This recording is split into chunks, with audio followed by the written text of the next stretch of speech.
Olá, eu sou a professora Dinanci Silva e sejam todos bem-vindos à nossa aula de língua portuguesa, nossa aula de número 25, que vai tratar da ironia e da ambiguidade. Você já conhece essas duas palavras, o sentido dessas duas palavras?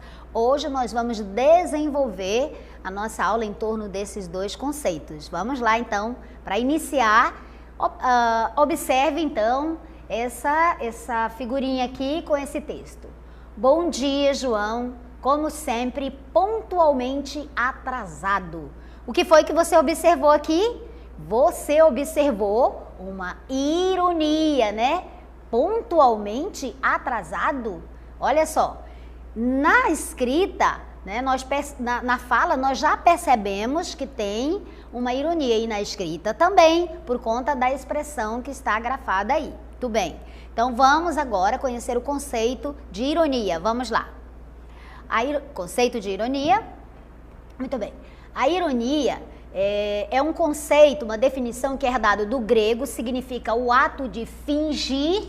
Então, ironia significa o ato de fingir desconhecer a resposta para algo, né? Um falseamento. Pense nessas duas palavras, fingir, falseamento.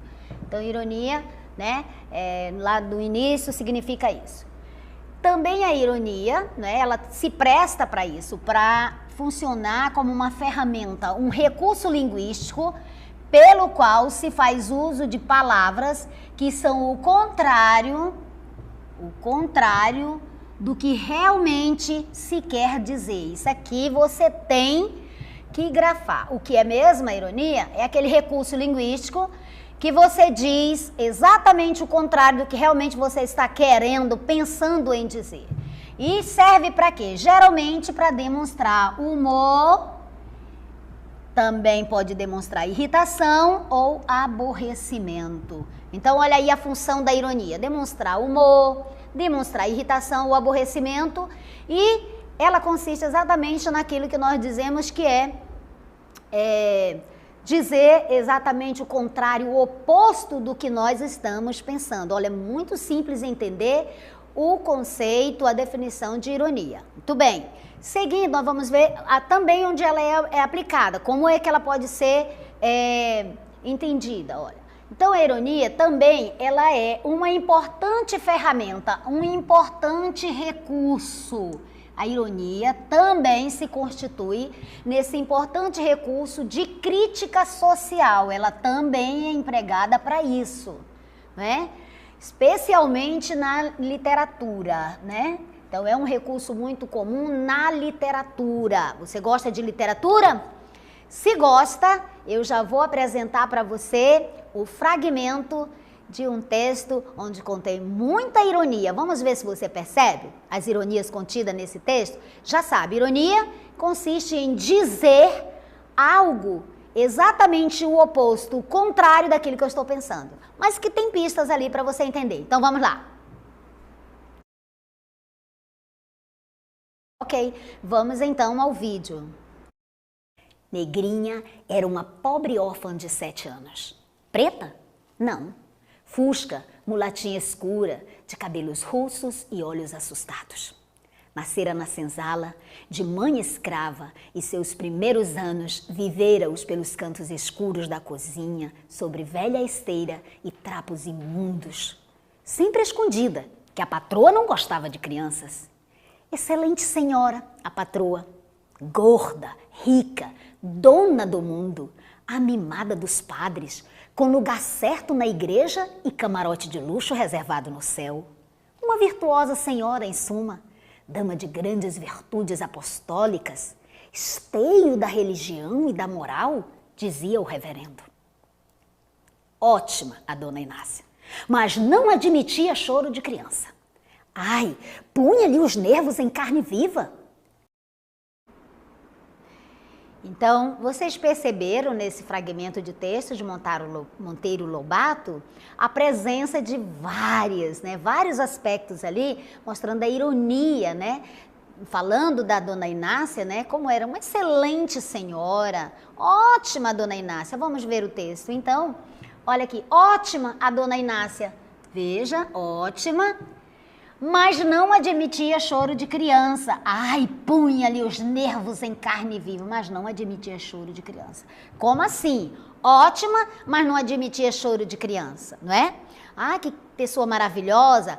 O texto está dizendo que ela é ótima, excelente, né? O esteio da religião. Mas logo em seguida vem um monte de expressões que faz você entender que era exatamente o oposto. Então ele diz, o autor diz uma coisa, mas está pensando outra. Certo? Você compreendeu, então, sobre a ironia. Seguindo, vamos ver, então, aqui, agora o conceito de ambiguidade. Muito bem. A ambiguidade ela vai ocorrer, né, quando uma mensagem tem mais de um significado possível. Preste muita atenção a isso. A ambiguidade, ela tem duas formas de existir. Numa, ela pode ser positiva e numa outra situação ela pode ser negativa. Então, preste atenção. Num texto formal, a ambiguidade não é recomendável, aliás, não se pode fazer. Num texto onde eu quero ter clareza, por exemplo, seu texto dissertativo, argumentativo, você tem que velar, você tem que se policiar, prestar muita atenção para não colocar lá nada que permita uma segunda, uma terceira interpretação. Como é que eu faço isso, professora? A ambiguidade que você não pode utilizar no seu texto dissertativo, argumentativo e nem numa conversa, quando você precisa ter clareza, ela vai se dar pela má colocação de palavras em frases, pela má estruturação da frase. Mas então voltemos para você entender a questão da ambiguidade em si. Então, quando é que ocorre a ambiguidade? Quando uma mensagem tem mais de um significado possível. Então, quando a mensagem possuir mais de uma interpretação, mais de um significado, mais de um sentido possível, se eu puder interpretar essa mensagem de duas formas diferentes, então ali ocorreu uma ambiguidade. Então, a ambiguidade, ela pode ser considerada uma virtude, isso é importante. Quando ela foi empregada na literatura, gente, na literatura, na ficção científica, né? Na ficção, na imaginação. Para criar o quê? O objetivo aí é construir, elaborar, criar múltiplas, inúmeras interpretações. Ou em outros gêneros discursivos, para gerar humor, na piada, por exemplo, né? Então, na charge, no cartoon, aí a ambiguidade está permitida, né? Pode ser utilizada. Na literatura também, né? Nos romances, nos poemas, pode ser utilizada. Nos contos, ela pode ser utilizada. Por quê? Porque ela tem um objetivo. Qual é o objetivo? Gerar mesmo essas múltiplas interpretações, esses outros sentidos possíveis. Agora, no texto formal, num texto discursivo, jornalístico, por exemplo, não pode. Na sua dissertação, no seu texto dissertativo, argumentativo, não pode, não deve, certo? Então, vamos ver aí o exemplo de um texto que contém ambiguidade. Vamos lá. Velho tema. Eu leio daqui e você lê daí. Vamos lá.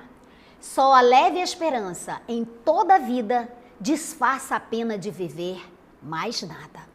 Nem é mais a existência resumida que uma grande esperança malograda.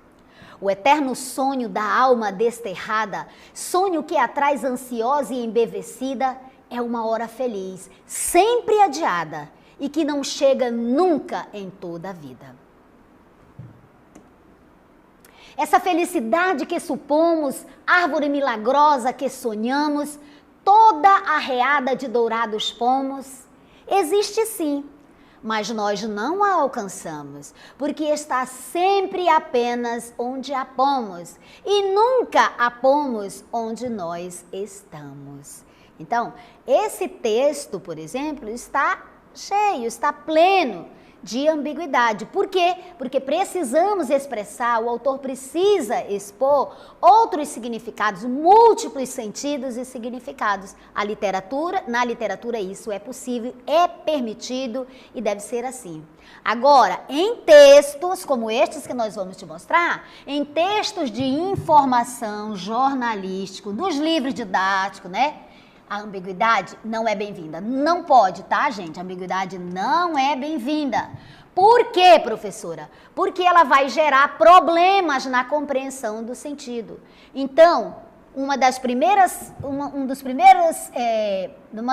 razões por que você deve compreender muito bem a questão da ambiguidade é que no seu texto dissertativo, argumentativo, na sua conversa, na sua palestra, né, o que é que vai acontecer? Se você utilizar palavras que permitam a construção de um texto com ambiguidade, vai criar problemas de interpretação, de compreensão do sentido daquela mensagem que você quer passar. Veja, o irmão de João esqueceu seu livro na escola. Observe esse texto. O irmão de João esqueceu seu livro na escola. Olha aqui. Essa informação contida aqui nesse enunciado, a partir dela, é possível que você identifique quem é o dono desse livro? Não. Aí você diz, não, professor, o dono do livro é o irmão do João. Ou é o João. É o irmão do João, tá escrito aqui. Não. Não tem clareza em relação a isso, olha. Então você vai perceber que pela colocação inadequada, né, pela má colocação de palavras, não é possível determinar de quem é o livro esquecido na escola. A palavrinha que está má colocada aqui, que está inadequada, é o seu. O irmão de João esqueceu o seu livro na escola. De quem é o livro? O livro é do João ou é do irmão dele? Seu livro. Livro de quem, gente? Do João ou do irmão? Não dá. Não tem como, não é? Nós identificarmos com clareza, com certeza absoluta de quem é. Então, a ambiguidade, lembrando, né, nós temos que prestar atenção pelo fato de que na literatura, né, nos textos de cartoon, de piada, de charges, historinhas em quadrinhos, ok, deve ser permitido, deve ser utilizado ali, até porque o objetivo delas pode ser exatamente gerar humor, o efeito de sentido é gerar humor ou irritação, né? Enfim. E também na crítica social, na crítica, né, nos textos para gerar crítica, aí sim pode. Porém, né, num texto em que você precisa ser claro, objetivo, formal, não se pode. Tem que se ter muito cuidado ao elaborar o texto para evitar a má estruturação das frases, das orações no período e, portanto, com essa má estruturação, gerar outras interpretações. Na redação, na dissertação, no texto dissertativo, argumentativo, você precisa imprimir clareza, objetividade no seu texto. Então, a ambiguidade está fora de questão. Entendeu a ambiguidade? Muito simples. Palavras, expressões, né, no texto que vão permitir, possibilitar múltiplas interpretações, mais de um sentido, mais de um significado, certo? Agora, então, nós vamos para a nossa dinâmica local interativa, interpretar, e eu quero que você preste muita atenção. Gente, você vai ler o texto e analisar. É isso que você tem que fazer. Você não precisa chutar e não deve, senão o seu estudo não é eficiente. Certo? Leia, analise, conversa com um colega, pergunta, para você chegar à resposta correta. Tá bom? É uma questão de compreensão. Lembra que quando tem ambiguidade, se o texto contiver ambiguidade, dá uma confusão, né? Gera um conflito ali de interpretação. Né? Você pode ter mais de uma interpretação. Então vamos lá para a nossa dinâmica.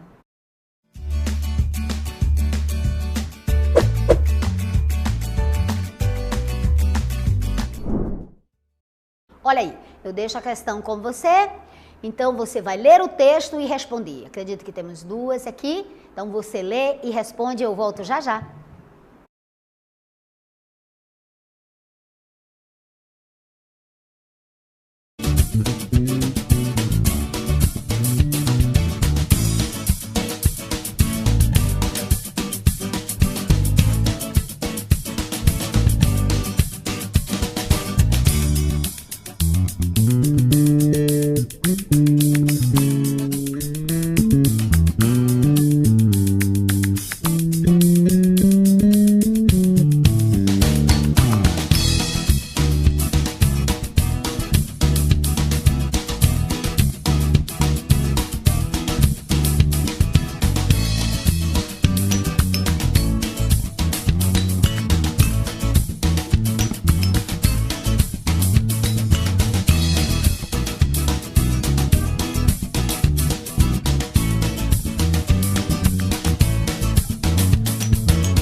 Pronto, já voltamos. Eu espero que você tenha lido o texto, melhor os textos, não é? Para poder responder. Antes de mais nada, vamos registrar a participação, então, de alguns dos nossos alunos e já vou pedir desculpa aos demais, gente. Por conta do nosso tempo, não podemos citar todos, né? Porque temos um tempinho para responder as questões. Obadias, que está dizendo aí que a questão 2 é a letra A. O Gabriel também está dizendo que é a letra A. Gabriel... Ele é da escola Vasco Vasquez. Muito bem, participação da nossa escola. A Naara, deixa eu ver quem mais, letra A. Quem mais? Edilane. Muito bem, Edilane. Olha, Edilane aí colocando também a resposta. Tapauá, olha que legal. Um dia ainda vou conhecer Tapauá. Jean Gomes respondendo, a Luana também respondendo. Luana, que demora? Como assim que demora? Nós só temos 7 minutinhos, vamos ser razoáveis, não é, gente? Olha aí, nós temos o Hugo Pessoa de Oliveira, escola, essa eu não sei, desculpa aí, não dá pra ver. E o Ziel, deixa eu ver quem mais, Emily, muitos, Josias, passa muito rápido. Aqui não é com vocês, é o meu aqui, tá? Minha leitura, a Amanda, Vanusa, muitos. Obrigada, gente, pela participação de vocês. Mateus, todo mundo participando, fico muito feliz. Olha o meu sorriso, gente, fica bem aqui quando observe que os alunos estão participando. Nós queremos o melhor para vocês. Mas já vou colocar uma coisa aqui. A aprendizagem, ela depende de muitos fatores, especialmente de você, estudante, aluno que quer aprender. Você precisa, em primeiro lugar, querer aprender, concentrar-se, não se distrair, focar naquilo que você está aprendendo, prestar muita atenção. Sem atenção, não tem como aprender, não é, meus amores? Querer, foco e analisar, prestar atenção àquilo. Fique aqui comigo estudando, depois você faz outras coisas, certo? Vamos então para as nossas questões. Olha aí. A questão de número 1 diz assim, tem por título, ditadura, democracia. Eu vou ler então aqui o texto e você aí comigo. A diferença entre uma democracia e um país totalitário é que numa democracia todo mundo reclama. Ninguém vive satisfeito. Isso te lembra alguma coisa, gente? Mas se você perguntar a qualquer cidadão de uma ditadura, de um país realmente com ditadura, o que acha de seu país, se for perguntado a um cidadão que mora num país com ditadura, ele responde sem hesitação, sem medo, ele responde, não posso me queixar. Preste atenção que está entre aspas, né? Ele diz assim, não posso me queixar. Por quê? Porque ele mora num país de ditadura, certo? Onde o regime é ditatorial. A pergunta para você é, para produzir o efeito de humor e o tom irônico que o caracteriza, esse texto emprega o recurso da ambiguidade? Sim ou não? Por que emprega? Vamos para, então, comentar, não é? A nossa resposta. Olha, você viu que sim, né? O texto, ele emprega sim o recurso da ambiguidade. E nós esperamos que você perceba isso. E também emprega ironia, gente. Tem ironia aí, né? Nós temos os dois assuntos que nós trabalhamos aqui. Mas especialmente a ambiguidade. Permite duplo sentido. Quando o cidadão responde, não posso me queixar, realmente quem vive numa ditadura, num dos sentidos, ele não pode se queixar. E por que não pode se queixar? Porque senão ele vai sofrer a retaliação do governo, ele vai ser punido, ele vai levar chibatada, se é que não vai para o paredão, certo? Agora, por outro lado, ele não pode se queixar. Olha o que ele disse uma coisa, mas ele estava pensando outra, ele quer se queixar assim, mas ele não pode, não posso me queixar, porque que não pode? Porque tem repressão. E por outro lado, a ambiguidade reside exatamente nessa expressão, não posso me queixar. Olha, os múltiplos sentidos que dá pra gente ter dessa expressão. Por que ele não pode se queixar? Ele não pode se queixar porque ele não pode mesmo, ou ele não pode se queixar porque ele está satisfeito, não é? Geram vários sentidos. Ficou compreendido isso para você? Ambiguidade. Ambiguidade consiste exatamente em dizer o oposto daquilo que eu penso. Nunca mais esqueça isso. Vamos para a segunda questão, ainda temos tempo? Vamos lá. Segunda questão, leia o texto a seguir. Eu leio daqui e você lê daí. Vamos. O sobrevivente. Impossível compor um poema a essa altura da evolução da humanidade. Você gosta de poema? Eu gosto. Impossível escrever um poema, uma linha que seja de verdadeira poesia. Gente, poema é o concreto, tá? A poesia, mas ali concreta, escrita. Que a poesia tem tudo. O último trovador morreu em 1914. Tinha um nome, vamos lá? Tinha um nome de que ninguém se lembra mais. Há máquinas terrivelmente complicadas para as necessidades mais simples. Se quer fumar um charuto, aperte um botão. Paletós abotoam-se por eletricidade. Aí tem uma pontuação aí, né, para você entender que tinha mais textos, mas foi omitido, e aí continuou o texto a partir de um determinado ponto. Um sábio declarou o jornal que ainda falta muito para atingirmos um nível razoável de cultura.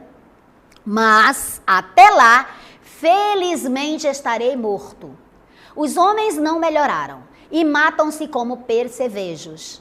Os percevejos heróicos renascem. Inabitável, o mundo é cada vez mais habitado. E se os olhos reaprendessem a chorar, seria um segundo dilúvio. Desconfio que escrevi um poema. Veja, está aí, né, entre o parêntese, essa última frase. A pergunta para você é: qual do verso, em comparação com os dois primeiros, revela uma ironia? Lá no início, né, você tem que comparar um dos versos aí deste poema, qual deles pode ser comparável aos dois primeiros versos? E esse verso que você vai comparar, ele vai revelar uma ironia.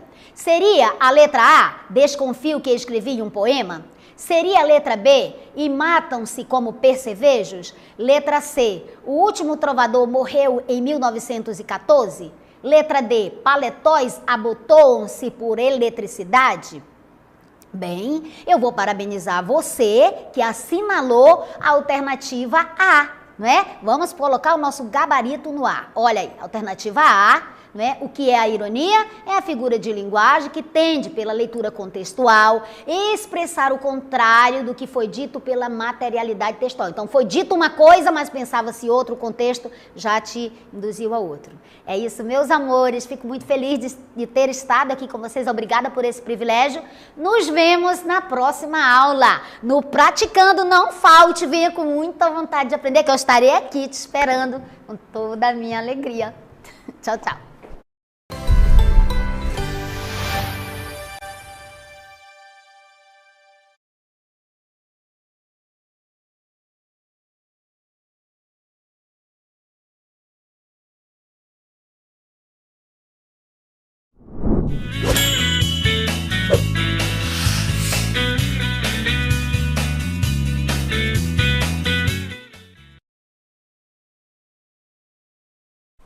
Olá, professores e alunos. Então, vamos a uma aula de educação física, né? Vamos ver aí o conteúdo que nós vamos ver. Meu nome aí é Marcos Mello, que vocês estão vendo aqui, né? Pessoal da terceira série.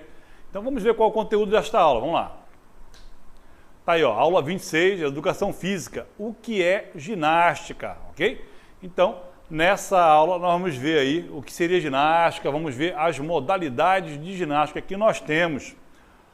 Tá? Vamos conhecer rapidamente algumas modalidades direitinho e ver os fundamentos da ginástica, tá bom? Então, tá aí, ó, só para vocês começarem a ilustrar bem aí, ó, as meninas estão se alongando, não é isso?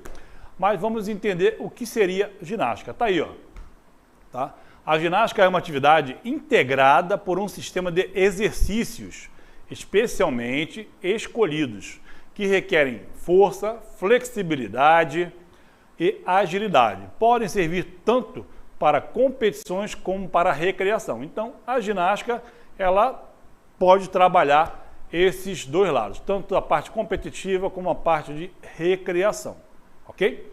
Professor, e os fundamentos que nós temos aí básicos da ginástica? Tá aí, ó, né? Nós temos aí do lado esquerdo o saltar, faz parte, é um dos fundamentos. Logo mais abaixo, agarrar ou arremessar, né? Abaixo da imagem do rapaz aí nós temos balançar ou embalar, faz parte.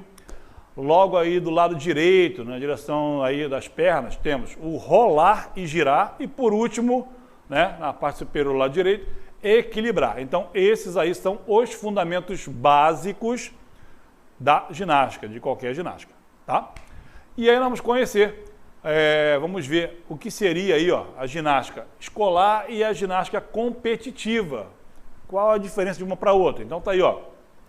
A ginástica escolar, todos podem participar, todos na escola, todos devem e podem. Não tem classificação por gênero, não interessa, né? Meninos, meninas, todos podem participar de qualquer modalidade. Isso aí é o professor que tem que fazer, né, que aconteça essa interação entre ambos, independente se é futebol, se é queimada, se é amarelinha, tá? Todos podem participar. E a ginástica escolar, ela tem múltiplas, né, finalidades, não é direcionada só para um objetivo. Ela tem várias que o professor, de acordo com a série, vai direcionar direitinho, tá? E aí nós temos a ginástica competitiva, tá aí, ó, né? Apenas selecionados. Digamos, você quer fazer ginástica olímpica, então vai ter uma seleção para saber se você tem capacidade ou não de treinar e se desenvolver para aquela ginástica. Então, são selecionados. Tem classificação por gênero, né? Nós sabemos que tem algumas modalidades que são só as meninas que participam e são só os rapazes. E tem algumas que os dois participam, dependendo da modalidade. E tem finalidades específicas. Tem modalidade ginástica que você vai trabalhar muito mais a força do que a resistência, né? Muito mais flexibilidade, né, do que força, e vai assim por diante, ok?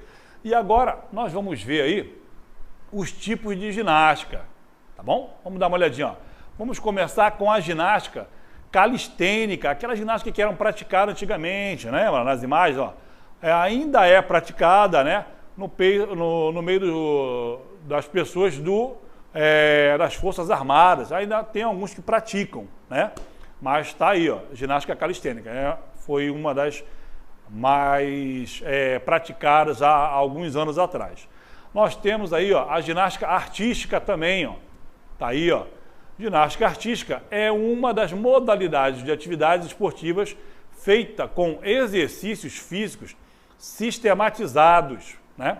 A ginástica artística, antes chamada de ginástica olímpica, né, pode ser feita no solo ou com a ajuda de aparelhos. Então, a ginástica artística, ou também chamada de olímpica, ela pode ser praticada tanto no solo, como vocês estão vendo na imagem, ó, lado superior direito, como em aparelhos. A imagem inferior aí, que ela está numa trave, ok? Tá bom? Então vamos começar a ver aí os aparelhos da ginástica, rapidamente. Tá aí, ó. Nós temos a trave, é o aparelho trave, que é utilizado somente para as meninas, feminino. Nós temos o próximo aí, aparelho, que vai ser, vamos ver o próximo, aí, ó, barras assimétricas, que só quem trabalha nelas participa, as meninas. Nós temos a próxima aí, que vai ser aí, ó, o aparelho mesa de salto. Ele é trabalhado tanto com os rapazes como com as meninas. O próximo aparelho é a barra fixa. Ele é somente usado, né, com os rapazes, a barra fixa. O próximo são as barras paralelas, que também somente os homens participam dessa modalidade, ok? Nós temos também o cavalo com alça, é uma modalidade que tem que ter muita resistência, força e agilidade, né? Que também, por enquanto, só os rapazes que trabalham essa modalidade. Nós temos as argolas, que é uma modalidade também exclusiva dos rapazes. Então, esses aí são os aparelhos que são utilizados, né, na ginástica artística, ou também chamada de ginástica olímpica, ok? Nós temos a ginástica rítmica. Olha essa imagem aí, ó, legal, né? A ginástica rítmica, ela trabalha com alguns aparelhos. Ó, vamos ver da esquerda para a direita. Nós temos a corda, o arco, a bola, as massas, né? E a fita. Então, são os 5 aparelhos que são utilizados, né? Tem as competições aí, onde elas trabalham ou só com a corda, ou só com o arco, ou só com a bola, ou só com as massas, ou só com as fitas. Ginástica rítmica. A próxima aí é a ginástica acrobática, né? Então, ó, a ginástica acrobática, muitos não devem nem conhecer direito, mas existem competições. Pela imagem vocês podem verem aí, ó, né? Que é algo que trabalha muito aí a parte de equilíbrio, né? E movimentos dinâmicos. Sem contar também, né? Vamos falar de algumas capacidades, vamos falar da resistência muscular, da força, da flexibilidade também. Imagine fazer esse movimento que está aí, ó, né? Você tem que se manter numa certa posição por um determinado período, né? E a ginástica acrobática também, vocês podem ver que são acrobacias misturadas, né? Somar a ginástica de solo e dança.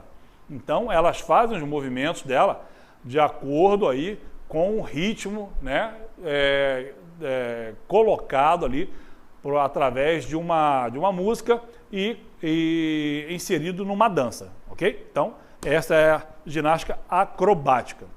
A próxima, nós vamos ver aí, é a ginástica, né, de trampolim, né? Ela é individual ou em dupla, né? A ginástica de trampolim também não é muito conhecida, não sei se vocês conseguem perceber nessa imagem, a moça está lá em cima, lá no meio aí da imagem, na parte superior, né?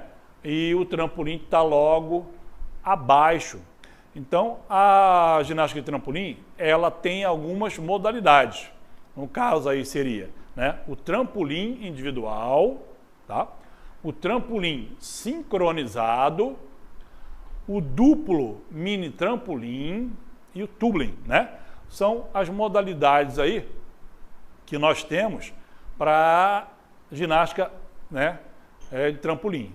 Então, quando acontecem as competições, né, os atletas vão participar dessas modalidades. E nós temos a ginástica aeróbica, né? A ginástica aeróbica, ela é, no caso aí, a mistura, né, da calistenia, que nós vimos lá no início, né, que foi muito utilizada, né, no século passado, principalmente pelas Forças Armadas e nas escolas, né, eram muito utilizadas, onde uma pessoa faz aquele movimento lá na frente, todos têm que fazer igualzinho, só que os movimentos dessa calistenia, né, depois de certo tempo, foram vistos que, por ser movimentos bruscos e muito repetitivos, né, eles causavam alguns danos às nossas articulações. Então, na verdade, em vez de melhorar, né, a ginástica, ela, é claro que tinha, mas o excesso dela causava alguns problemas. Por isso que elas foram retiradas, foi retirada das escolas, né, mas foram ainda praticadas aí durante muito tempo essa ginástica nas Forças Armadas.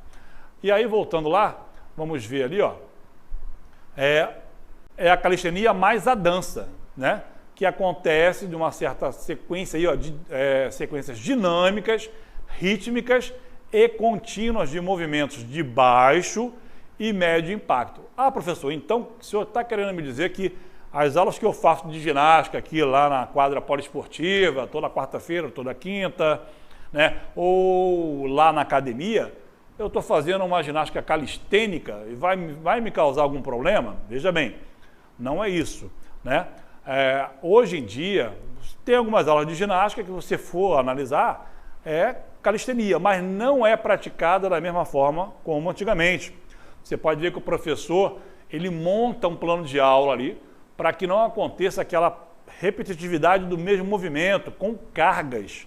Nas Forças Armadas, antigamente, eu cheguei até a ver, até mesmo aqui em Manaus, alguns quartéis que a gente passa, a gente conseguia ver as pessoas, né, colocando mochilas pesadas nas costas e fazendo, já pensou, o agachamento lá, ficar agachando 50, 100 vezes ali com aquela carga, depois tinha que correr, aí pôr chinelo, né, entre outros movimentos calistênicos, e por ser muito repetitivo, iam causar o quê? Danos, né, à saúde. Em vez de você ter o benefício da atividade física, você não ia ter.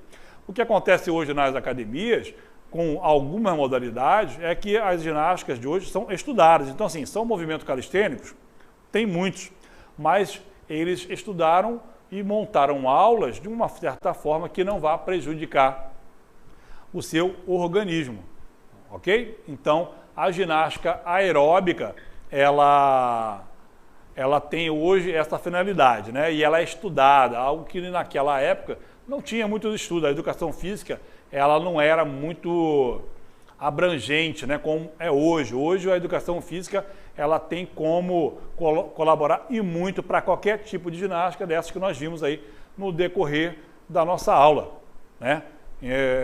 Principalmente na ginástica olímpica. Se a gente for analisar, a ginástica olímpica, ela tem um impacto muito maior do que a ginástica rítmica. A rítmica também tem, quando as meninas estão lá no solo, né, fazendo as suas competições ou com a bola ou com a fita, né? Então tem um certo impacto, tem que ter uma resistência, tem que ter uma flexibilidade boa. Já algumas modalidades da ginástica olímpica, vocês podem perceber, principalmente aquelas com saltos, né, que tem um impacto muito grande, ou a ginástica de argolas também, né? Olha ali a flexibilidade, a força, a resistência que é utilizada, é empregada em movimentos que tem que ser demonstrado numa apresentação, né? Então a ginástica olímpica ela também ela tem assim uma característica muito forte, né?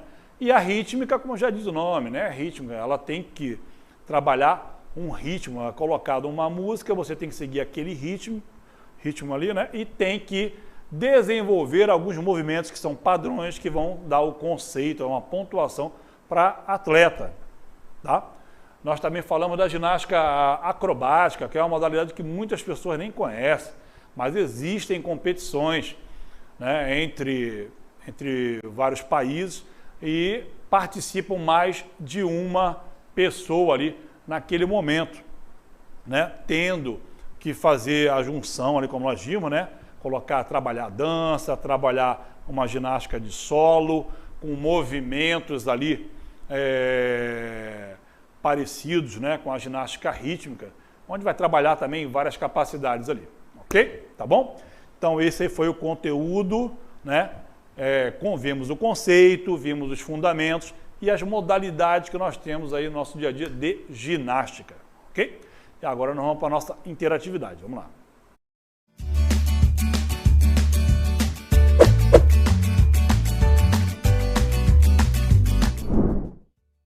Então tá aí, ó. A ginástica é uma atividade integrada, né, por um sistema de exercícios físicos especialmente escolhidos, que requerem força, flexibilidade e agilidade. Beleza? A ginástica é isso aí. A questão 1.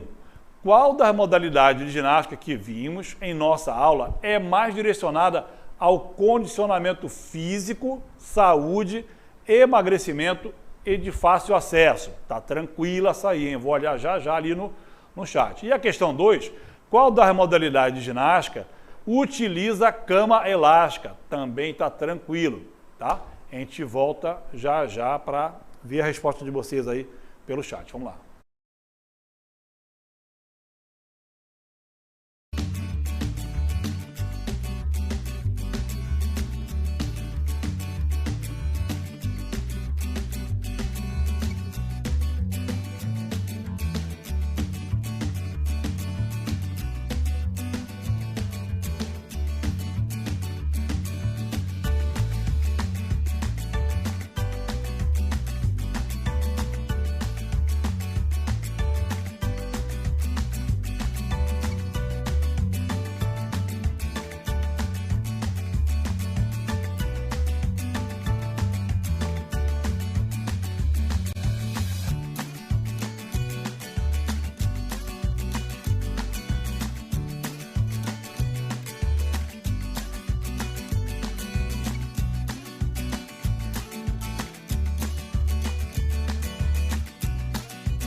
Ok, então, ó, vamos ler rapidinho aqui. A primeira questão que nós colocamos para vocês foi aí, ó.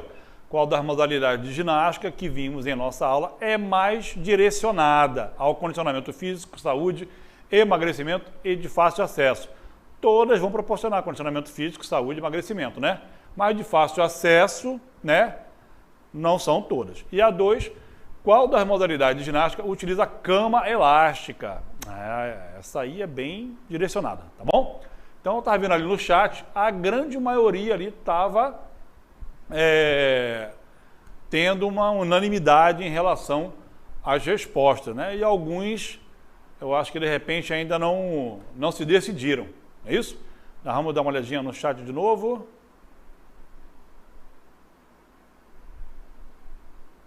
Vamos dar ali, olha aí, ó. Ginástica de trampolim, na 2, ó. Ginástica acrobática ali, colocaram ali, ó. A Flávia, né? O login, a gente vai pelo login, tá, gente?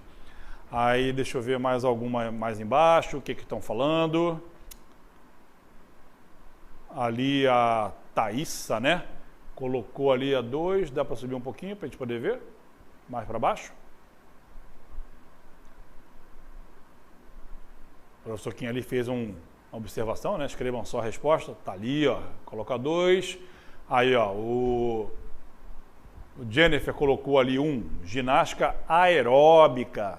Aí já colocaram ali ginástica acrobática, né? Então, depende muito, né, do ponto de vista de cada um. Como eu falei, ó, tá ali, ó.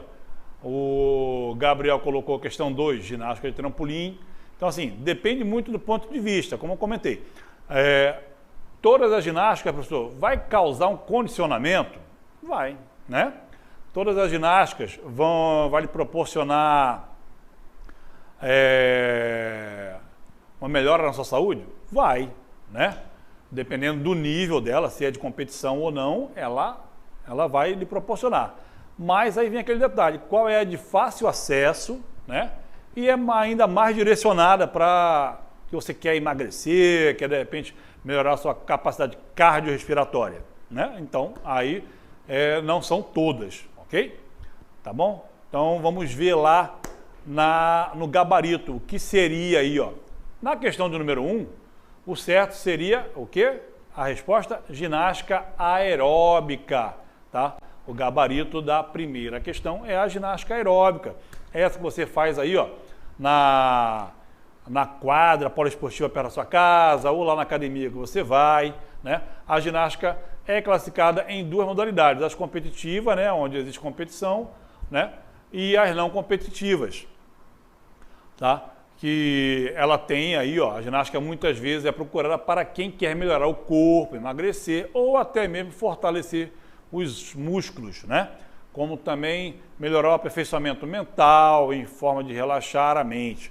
A ginástica de academia agrupa vários tipos de ginásticas que vão desde os mais leves e descontraídos até os mais pesados, como o step, né, o jump, crossfit, né, localizada, dentre outros. Então, dependendo da modalidade da ginástica aeróbica, você vai poder intensificar uma das partes. Aí você resolveu fazer o body, né, que eles chamam de body jump, né, é uma ginástica aeróbica em academia que trabalha lá com uma caminha. Ou step, né, que você vai ficar subindo e descendo, né. A localizada, você vai trabalhar ali com um peso, com uma caneleira, com peso, com uma barra.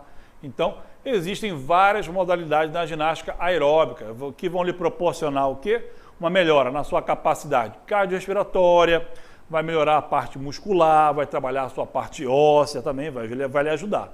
Então, a de fácil acesso, né, e a mais direcionada para esses pontos que nós colocamos, seria aí a ginástica aeróbica. E a questão de número 2, a que utiliza a cama elástica, né, é a ginástica de trampolim.